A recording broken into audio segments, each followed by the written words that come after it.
তাহলে এখন আমি বলবো শুধু দলিল, কারো পক্ষ বিপক্ষ নয়। আপনারা খালি দলিল শুনুন। দলিল আজকের দিনে সবচাইতে বেশি আপনারা যে দলটার উপরে বেশি নির্ভরশীল হয়ে পড়েছেন, সাধারণ মানুষ অনেকেই চিন্তা করছেন, নিজের খায় পরেক বুঝায়, এই দলটার নাম কি? কষ্ট হচ্ছে আপনাদের? এটা কিন্তু সাধারণ মানুষ বোঝে, ঠিক আছে আলহামদুলিল্লাহ, আমরা তো আল্লাহকে ভালোবাসি, নবীকে ভালোবাসি, এই স্বার্থে আমরা যে কোনো দলকে পছন্দ করি, ঠিক না ভাই? ঠিক আছে, আপনার কোনো ভুল নেই, আপনার কোনো ভুল নেই। কারণ তাবলীগ শব্দের অর্থ পৌঁছে দেওয়া। তাবলীগ শব্দের অর্থ কি? পৌঁছে দেওয়া। আমি এখানে এসেছি, আমিও কিছু পৌঁছে দিতে চাই না। আমি কি করবে আসছি? মাল কামায়ের ধান্দায়? এখন একটা চাও খাইনি, ইনশাল্লাহ খাবো না, বাড়িতে গিয়ে সেরি খাবো ইনশাল্লাহ। তো আমি এসেছি আপনাদেরকে কিছু পৌঁছে দিতে। কি পৌঁছে দিব? এই পৌঁছে দেওয়াটার উপরে আমি আসছি। ওমা আলাইনা ইল্লাল বালাগ, আমার দায়িত্ব পৌঁছে দেওয়া, কারো উপর জুলুম করা নয়। আমি জুলুম করে আপনার কাঁধের উপর চাপাবো না, শুধু বলে যাব আমার আল্লাহর কোরআন রাসূলের সুন্নাহর ডকুমেন্ট সাপেক্ষে কিছু সত্য কথা। যাওয়ার সময় যদি মনে হয়, বিবেক যদি সায় দেয় সত্য বলেছি, গ্রহণ করবেন। আর যদি বলেন না ভাই এটা সত্য নয়, আপনার পথে আপনি থাকেন ভাই, we have no objection about your matter.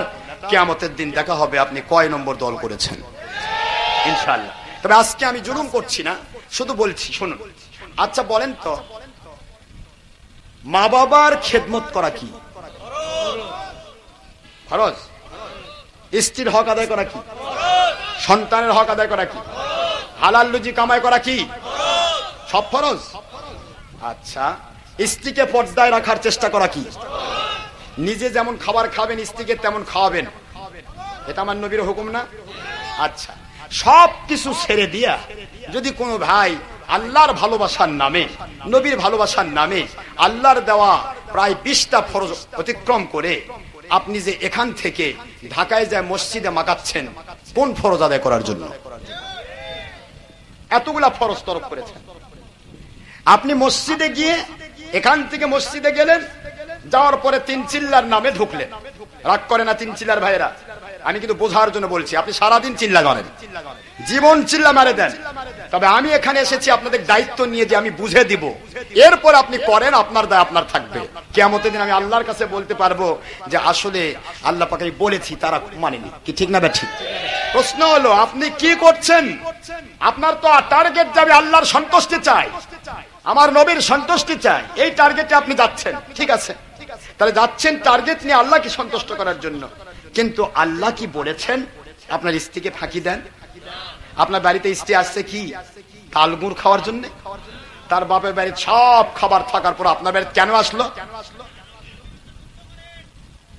কেন আসলো? আপনার বাড়িতে কেন আসলো আপনার স্ত্রী? কি বলেন? কি জন্য এসেছে? এসেছে তার একটা ফান্ডামেন্টাল রাইট পাওয়ার জন্য, তার চরিত্র যেন নষ্ট না হয়, অন্য কেউ যেন চরিত্র হরণ করতে না পারে, অন্য পুরুষের দিকে যার নজর যেন না যায়। এই জন্য তো, এই জন্য আপনার বাড়িতে একটা পরপুরুষকে আপন বানিয়ে আপনার বাড়িতে পৌঁছে দেওয়া হলো। আর আপনি তাকে ফাঁকি দিয়ে 3 চিল্লার নামে 120টা রাত যায় মসজিদে কাটালেন। এখন বউ যেটা পাওয়ার কথা ছিল সেটা মসজিদে গিয়ে আল্লাহর ঘরে আল্লাহর নামে ঢালে দিলেন। বলুন মুসলমান, সেটাকে আবার চালিয়ে দিলেন নবী আলা কাম হিসেবে। কোন নবী করেছে কাজ? নবীজির উপর মিথ্যা অপবাদ দিয়ে ঈমান আনতে চান? কোন নবী কাজ করেছে? কিয়ামত পর্যন্ত আমার চ্যালেঞ্জ রইল, কিয়ামত পর্যন্ত এটাকে যে ব্যক্তি নবী আলা কাম বলবে সে বেঈমান, কাফের, কোরআন অস্বীকারী, সে কখনোই মুমিন নয়। কারণ চালু হয়েছে এটা নবীর যুগের, সাহাবায়ে কেরামের যুগের 1350 বছর পর। আমার ওয়াজ এগুলি মানুষকে সংশোধন করতেই হবে, কারণ সবচাইতে বেশি এখন মুসলমানকে ঈমান ধ্বংস করে দিচ্ছে তাবলীগ জামাত। মন খারাপ করবেন না, ভালো করে চিন্তা করুন কি করছেন আপনি। স্ত্রীর হক মসজিদে গিয়ে ঢালতেছেন, সেটাকে আবার নবী আলা কাম নামে চালিয়ে দিচ্ছেন। তারপরেও আবার মাস্তানি করে বলতেছেন 3 চিল্লা না দিলে ঈমান পাকা হবে না। ছেড়ে দাও অঙ্গি ভঙ্গি, চলে যাও টুঙ্গি। কি করবার জন্য? ভঙ্গি করো, এসো ভাই, সব সুবিধা, 2 নম্বর সুবিধা ইসলামের নামে ভাগাভাগি করে খাই, আর নাচতে নাচতে জান্নাত ছেড়ে জাহান্নামে চলে যায়। এই তো কি করবেন আপনি? আজকে সবচেয়ে বেশি আমার বিরুদ্ধে কথা বলতেছে ছয়উসিরি তবলিগ জামাতের গোষ্ঠীরা। কারণ এরা জানে ডক্টর আশরাফ সিদ্দিকী যেভাবে কথা বলা শুরু করেছে, তাতে তো আর মসজিদ নাপাক করা যাবে না। সাধারণ মানুষকে ধ্বংস করছেন। একটা ছাত্র স্টুডেন্ট, সে লেখাপড়া করে, আল্লাহ বিল্লাহ করে, নামাজ পড়ে, তার টানে নিয়ে গিয়ে মসজিদে আপনি প্রতিদিন কাচ্চি বিরিয়ানি পোলাও খাওয়াচ্ছেন, আর জম্মের মতো মসজিদ মাকাচ্ছেন, আর বলে দিচ্ছেন কি বলছি। সোনার ভাইরা, মাওলানা ইলিয়াস সাহেব তিনি হলেন দেওবন্দি কওমি একজন মাওলানা। যেই মাওলানা সাহেব নিজে তার মালফুজের ভিতর লিখলো, ये मुझ पर ख्वाब में मिस्ल अंबिया नबुवत का तोहफा देता हूं। ইহা আমাকে স্বপ্নের মাধ্যমে নবীদের মতো আমাকে নবুয়তের তোহফা দেওয়া হয়েছে। কি বুঝলেন? মালফুজের 50 নম্বর মালফুজ ইলিয়াস সাহেবের লেখা। তাহলে ইলিয়াস সাহেবের জন্ম আজ থেকে মাত্র 70 বছর আগে। এই 70 বছর আগে তিনি চালু করলেন তবলিগ জামাত, আর সেটাকে আপনি দিলেন নবী আলাকাম নামে চালিয়ে। কোন নবী তিনি? কেমন নবীর আমল আপনারা করছেন? পায়ে হাত দিয়ে বলবো, খবরদার খবরদার, আমার নবীর উপরে মিথ্যা অপবাদ দিবেন না। আমার নবী যদি 6 উসুলি তবলিগ করতেন, আল্লাহর কসম আমি সারা দুনিয়ার সমস্ত ওলিয়া উলিয়া, ফুরফুরা মেদিনীপুর, জয়নপুর, সচ্ছিনা, 4 তরিকার ওলিয়া উলিয়াগণ, এমনকি আপনাদের সবচেয়ে বড় বাংলার যিনি আলেম ছিলেন, যারা আলেম হিসেবে কাজ করেছেন, সাইদি সাহেব বলেন, তবলিগ করছে নাকি? সহজে তবলিগ দিছে? কেউ তো গেল না। কেমন করে বুঝাচ্ছেন আপনারা এটা আল্লাহ এবং রসুলের কাজ? আল্লাহ এবং রসুলের কাজ যদি হয় আমরা কেন যাচ্ছি না?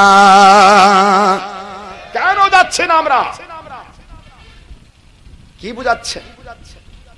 মসজিদে গেলেন, গিয়ে যা করার করলেন, আবার বলতেছেন এতেকাফের নিয়তে থাকি। আপনাকে এতেকাফ শিখালো কে? কিসের এতেকাফ? আর এতেকাফ যদি আপনি করেন, তাহলে এতেকাফের শর্ত হলো কি?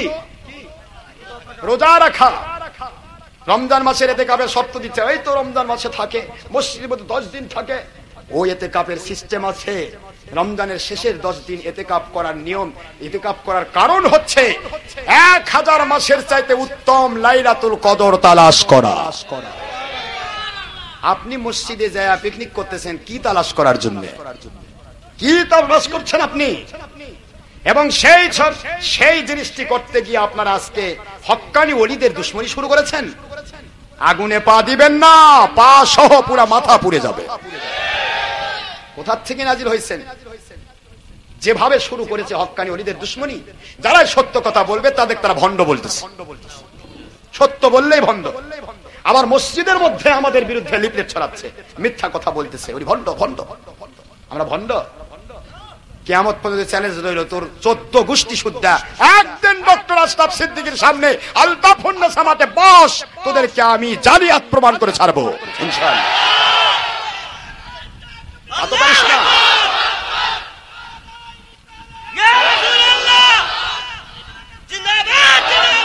আপনারা কি চিন্তা করছেন?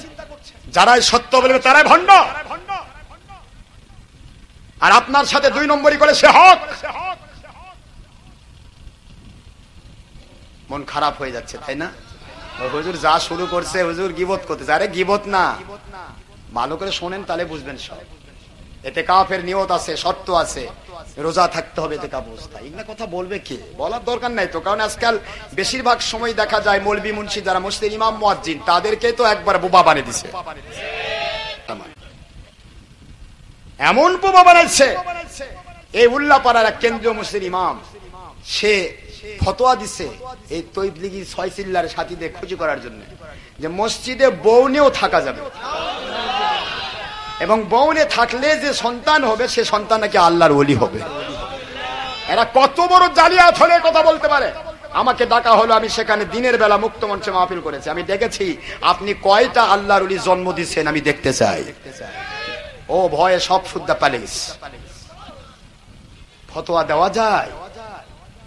আল্লাহ বললেন ওয়ালা তুবাশিরুহুন্না ওয়া আনতুম আকিফুনা ফিল মাসাজিদ। সুবহানাল্লাহ বলেন। রা দুনিয়ার মুমিনেরা, যখন তোমরা ইতিকাফ করবে, ইতিকাফের নিয়তি যখন তোমরা করবে, ওই সময়ে কোন মসজিদে থাকা তো দূরের কথা, ইতিকাফ অবস্থায় স্বপ্ন দুষ করা তো দূরের কথা, তোমার বাড়িতে গিয়ে নিজের স্ত্রীর সাথে সহবাস পর্যন্ত করতে পারবে না। হারাম হারাম হারাম। কোরআন শরীফের সূরাতুল বাকারা আয়াত শরীফ নম্বর 186 নম্বর আয়াত 87 নম্বর আয়াত শরীফ আল্লাহ ঘোষণা দিলেন, দুনিয়ার মুসলমান ভাইয়েরা যা ইচ্ছা তাই করবেন, এটা নয় ইসলাম। আপনাদের সকল কিতাবে আছে, তবলিগ আলাদের কিতাবে আছে, দেওবন্দীদের কিতাবে আছে, ছবি ভিডিও হারাম। কথা বলেন কি? তবলিগের টুঙ্গিতে ভঙ্গি করবা যান, ছবি ভিডিও হয় না? হয় না? মহিলাদের ইস্তেমা নামে আমার কাছে ছবি ভিডিও আছে, মহিলাদের মাস্তুরার ইস্তেমা নামে নাটোরে একটা ইস্তেমা হলো, ওই ইস্তেমার মহিলাদের ভিডিও ছবি সব তারা বের করে দিয়েছে। মুসলমানরা নিজেই হারাম ফতোয়া দিলে, নিজেদের কিতাবে নিজেরাই হারামের মধ্যে মশগুল হয়ে গেলে, মহিলার সাথে বেপরদা হওয়া হারাম। মহিলারা ঘরের প্রকোষ্ঠে অবস্থান করার দায়িত্ব আল্লাহ দিয়েছেন। ওয়াকরনা ফি বুয়ুতিকুন্না ওয়ালা তাবাররাজনা তাবাররুজাল জাহিলিয়াতিল উলা। আল্লাহ কোরআন শরীফের সূরাতুল আহজাবের 33 নম্বর আয়াত শরীফে 33 নম্বর সূরা 22 নম্বর পারার প্রথমে আল্লাহ ঘোষণা দিলেন, দুনিয়ার মুসলমানেরা, তোমাদের স্ত্রী পরিবারকে তোমরা ঘরের প্রকোষ্ঠে রাখো, খবরদার তারা বাইরে বের হবে না। বাইরে যদি বের হয় পর্দার বিধান রক্ষা করে কারণবশত তারা বের হবে। আল্লাহ বললেন মহিলাদের ঘরের প্রকোষ্ঠে অবস্থান করতে। আজকে দলের স্বার্থে আপনারা মহিলাদেরকে ইন্ডিয়া নিয়ে যাচ্ছেন। ভাইজান রে, কোথায় আছেন, কি করছেন? দুনিয়ার সবাইকে ফাঁকি দিয়ে তোমার দল বড় বানাতে পারো। আমার আল্লাহ তো এমন দল চাই না যে দল আল্লাহর হুকুম মানে না। চাই নাকি চাই? বউ বাড়িতে কাঁচামরিচ ডলা দিয়ে ভাত খাচ্ছে, বউ মানুষের বাড়িতে বকরি চড়াচ্ছে, আর এ যা কাচ্চি বিরিয়ানি খাচ্ছে আর করতে, ভাই সুন্নত পালন করতেছি, সুন্নত পালন করতেছি। কোন সুন্নত রে? আল্লাহ নবী বলেন, বউয়ের বউ তুমি যা খাবে তোমার বউকে তা খাওয়াও, তুমি যে মানে কাপড় পরে বউকে তা কাপড় পরাও। আরে কিছুই না হলে স্ত্রী চাই, একটা যদি জুলা হিজদার সাথে স্ত্রীর বিয়ে হয়, সেই স্ত্রী কিছুই না পালেও সেই স্বামীর পার্শ্বে শুয়ে থাকা তার অধিকার আছে, এটা সে চাই। তুমি তাকে ফেলে দিয়ে যায় একবার 22 চিল্লার, কেউ হুজুর আমি একবার শালের চিল্লা মেরে দিছি, মার শাল মার শাল, কবরত যায়ও চিল্লা দেশ তুই। চিল্লালা হয়েছিস কয় নম্বর চিল্লাওয়ালা? কিয়ামতের দিন দেখা হবে, তুই কি জন্য করছিস এটা?